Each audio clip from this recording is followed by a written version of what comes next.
Mr President. Leader of the Opposition. Mr President, I lead for the opposition on the Fire and Emergency Services Levy Bill 2017.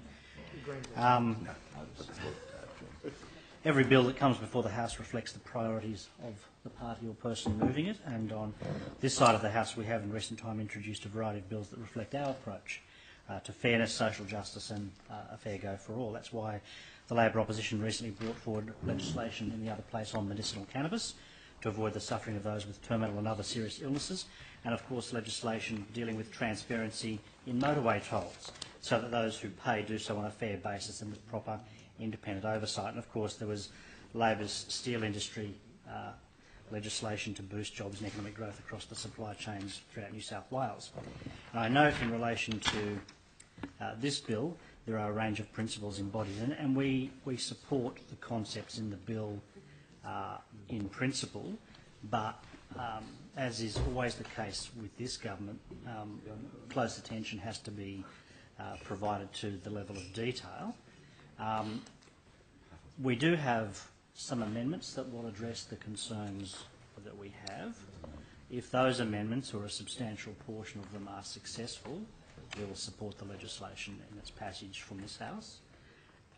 On the other hand, if the government does not join with us in making those improvements to the legislation, we'll be unable to support the legislation on its third reading.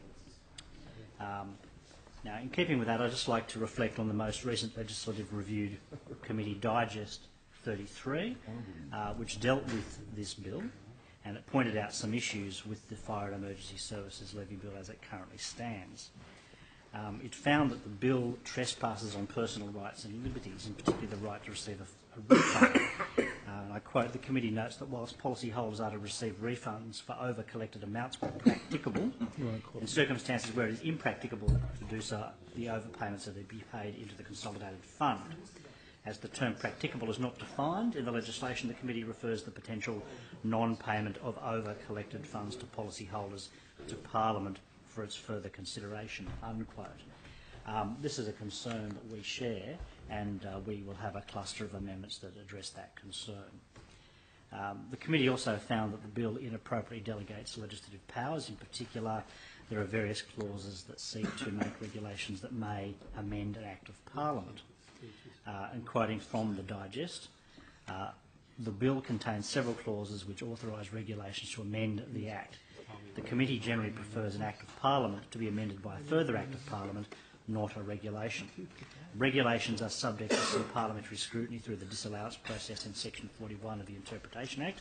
However, there is a much greater level of parliamentary scrutiny associated with the passage of a bill through Parliament.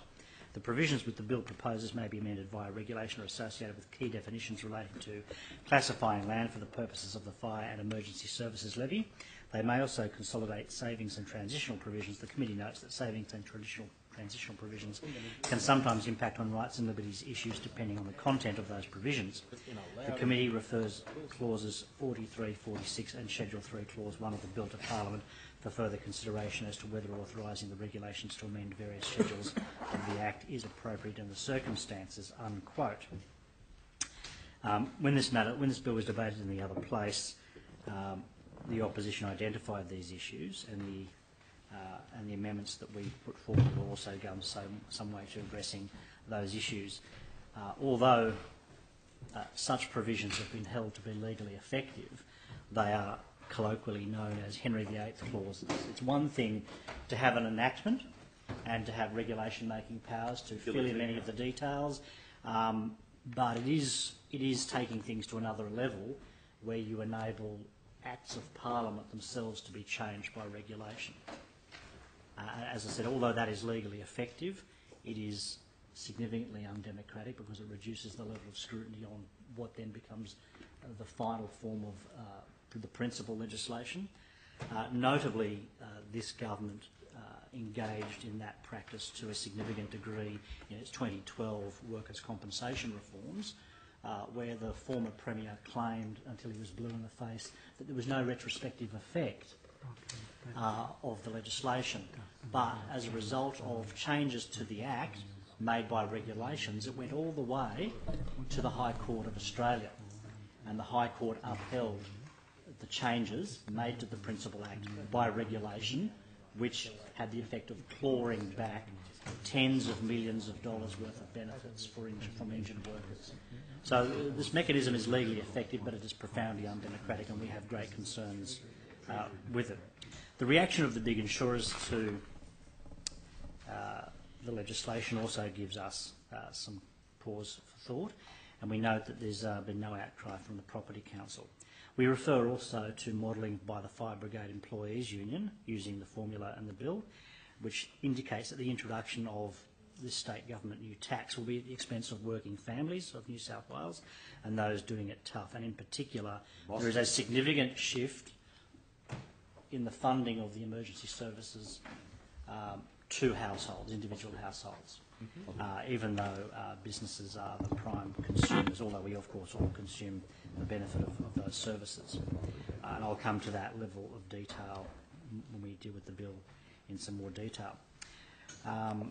Now, as the Parliamentary Secretary noted, the bill before the House proposes a new way to fund the essential work that our fire and emergency service providers, Fire and Rescue New South Wales, the Rural Fire Service and the State Emergency Services provides to the community as a whole. I want to recognise the great work of the fire and emergency service workers who support our communities, especially in times of great vulnerability, and the work they do in education and prevention also. And of course, as a resident of the Blue Mountains, and I know we have another resident in the chamber here, the Honourable Shane Mallard, we are of course, as a vulnerable community, very indebted to the work undertaken for our community of generations of emergency services and RFS workers. We are incredibly thankful for the work of volunteers and staff in helping to save lives and moving to, and putting themselves in the path of danger as members of the community are enjoined to move away from it. The budgets, the significant budgets of these frontline services are largely collected at present from insurance companies through a variety of insurance policies such as home contents, building and comprehensive motor vehicle insurance premiums.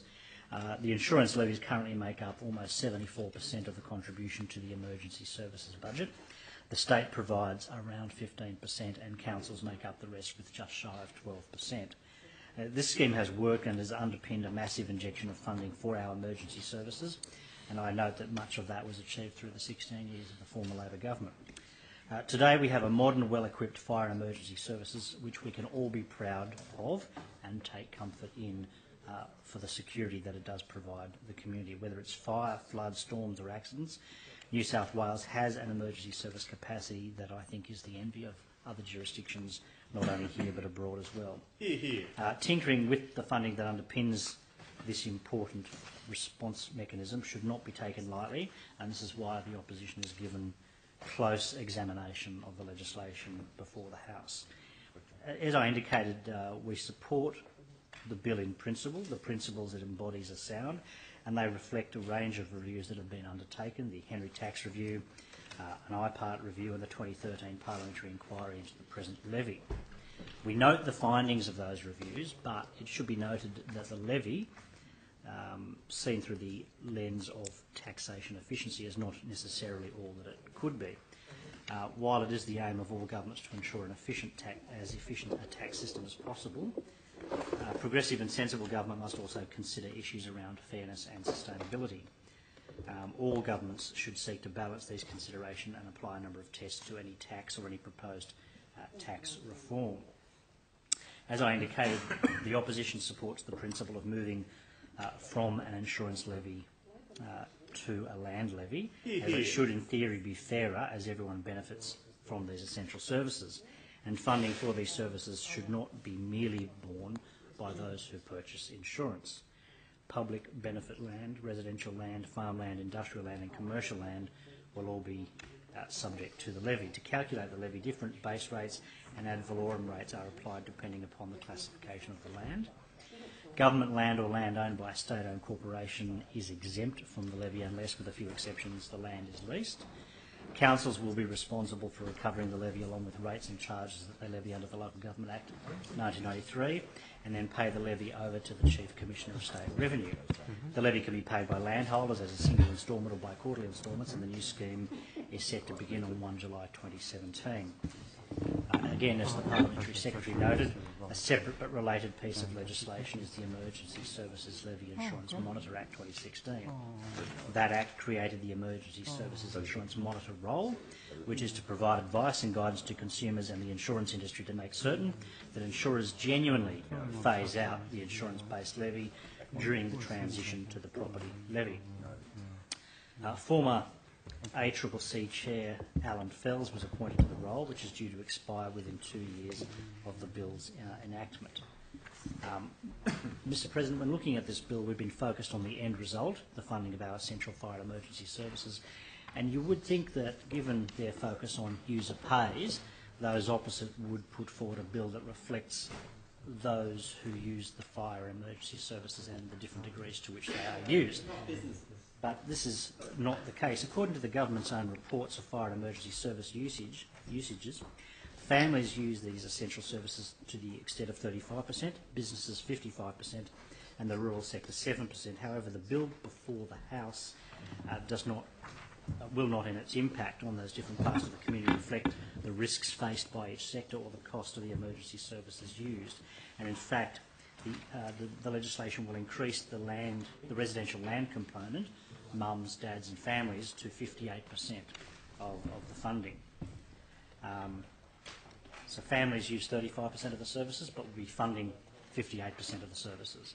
And it seems in any language that is a significant disconnect.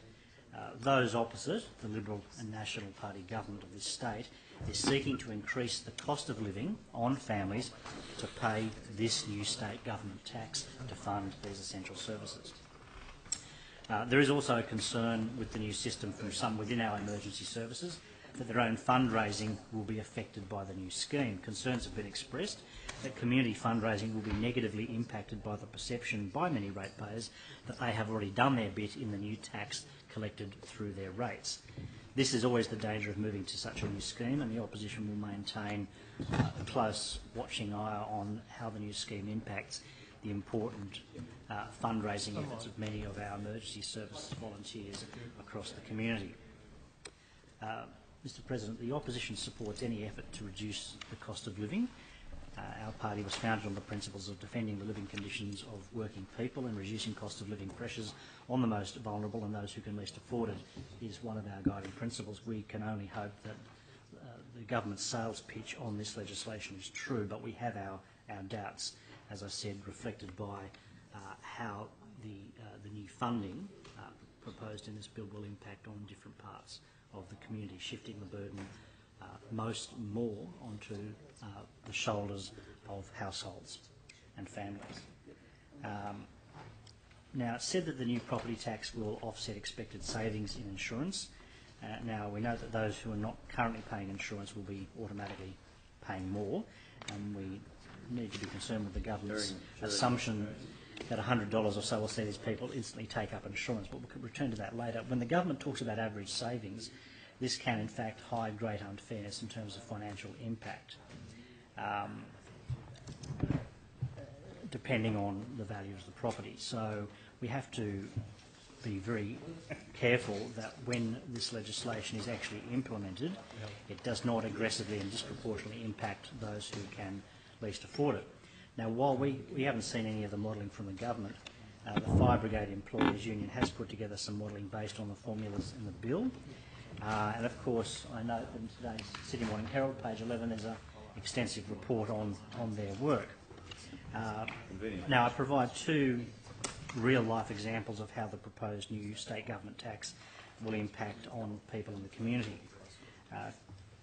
Provide a couple of examples. Example one, a 3-bedroom fibre house in Arncliffe with a market value of around $950,000 and a July 2016 unimproved land value assessment of $635,000. It is estimated that in the 2017-18 fire and emergency services levy on the property would be $264. The amount paid on this homeowner's 2617 home and contents insurance was $235, leaving the homeowner about $30 worth off. So the government relies on an average figure of $186 as being the impact of this legislation, but the family, the example I've just given, would in fact be $78 worse off than the government's claim. A second example, a three-bedroom fibro house in Oyster Bay with a market value of around $900,000 and a July 2016 unimproved land value, again, of $635,000. The 1718 Fire and Emergency Services levy on the property would be $248, less in this case a $50 pensioner discount, so $198, but the amount of levy paid on the homeowner's 2016-17 home and contents insurance was $137, leaving this pensioner homeowner $61 worse off under this legislation. Again, there's a disconnect between this real-world example and the government's $186 average figure that they keep repeating. Again, looking at a couple of local government areas, in the Kiama local government area, where the average unimproved land value is $464,000, the Fire and Emergency Service levy under this legislation is approximately $220, $34 more than the government's stated average of $186. In the Penrith local government area, where the average unimproved land value is around $360,000, the Fire and Emergency Service levy would be around $200, $14 more than the government's average. And a final example, chosen completely at random, for example, I can see the last average unimproved land values for Gosford. The Fire and Emergency Service levy comes to approximately $200 as well, again another $14 more than the average $186 claimed by the government. So as we can see from these examples, using a claimed average can mask the real world and adverse consequences of such a significant shift as is embodied in the legislation. The government says average. Those opposite may say it's only a small amount, and to them it may well be, but to families and those who are vulnerable, that amount of money can mean one less school excursion, one less tank of fuel, no new schools for growing feet, or medications purchased. These are real-world cost pressures faced by everyday families, and these are at risk under the legislation in its current form, certainly without stronger safeguards being put in place, which of course I will return to, Mr. President. The bill mandates that the proportion that householders and our families are to pay and it mandates the proportion that local councils are required to pay, but what it doesn't do is mandate the proportion that the state government has to pay. And that is, of course, of some concern that there may be further mission creep, if I can use that term, not only pushing the burden more on individual households, but pushing the burden off the state coffers, cost shifting, which, of course, local councils are only too experienced with. As I indicated, we have several amendments to improve the bill. We still have significant concerns on the nature of the levy and the checks and balances the government is putting in place during the transitional phase. Our mission is to look after citizens and try and get the balance right in terms of the economy, society and the broader environment, but there are some issues. There are transitional issues that will present difficulties in the reform process. For example, people purchasing or renewing insurance up to the 30th of June this year will be paying the ESL for the 16-17 financial year. Having just paid the old levy, they will then in the new financial year receive a rates notice that will require payment of the new Fire and Emergency Services levy for 17-18 financial year. This is two annual payments separated not by 12 months, but by a much shorter period of time, and there is a risk of double payment unless the insurance companies take great care, and we are already receiving significant representations from people who have already paid their insurance and are concerned that they will get double hit when the rates come in.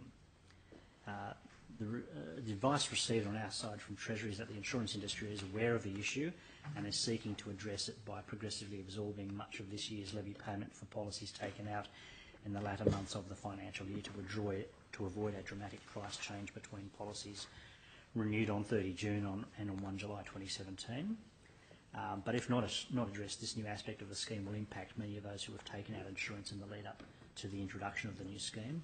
And I would ask that the government explain in detail how they intend to address this transitional issue to ensure that the people who they claim to be helping will not be made worse off in the crossover period. It's this bitter aftertaste that we are concerned to avoid. It would be a bitter aftertaste for many residents in this state, many struggling already under cost of living pressures, who may be forced to pay a property tax with no real long-term guarantee that insurance premiums will in fact come down. We know the insurance industry are always the winners in these situations.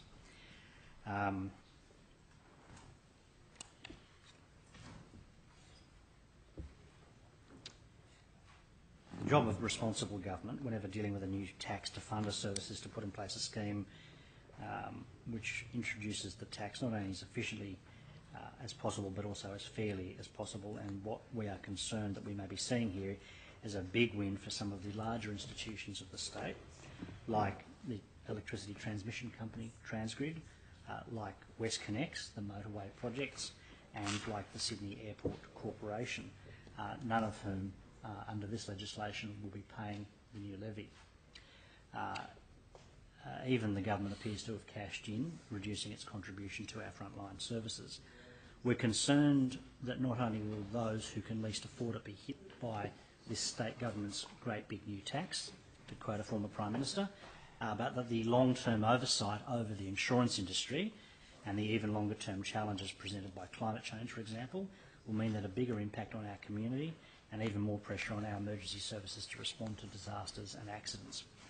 Now, the opposition doubts whether this government has thought through this new scheme sufficiently, and the amendments that we propose are designed to bring greater accountability, fairness and transparency to the new Fire and Emergency Services levy. As I indicated at the outset, if the government refuses to accept what are considered in positive amendments offered in the spirit of cross-partisanship, the opposition will oppose the legislation if it's not changed. So I look forward to the response of those opposite, as well as whether the government generally wants to improve the bill, and more importantly, what they have to say about some of the issues we have to raise. In conclusion, what I will indicate is that we have 20 amendments. The first one deals with a description of the levy. Amendments 2, 3 and 4, which I would intend to move together, deal with the major government entities that will not be making a contribution to the public wellbeing under the legislation: WestConnex, Transgrid and Sydney Airport Corporation. Amendments 15 to 12, 5 to 12 and 14 to 20 deal with extending the insurance monitor's period of responsibility and the issue of potential overpayment and how that should be dealt with, that giving greater security to the community about perhaps concerns around the insurance industry.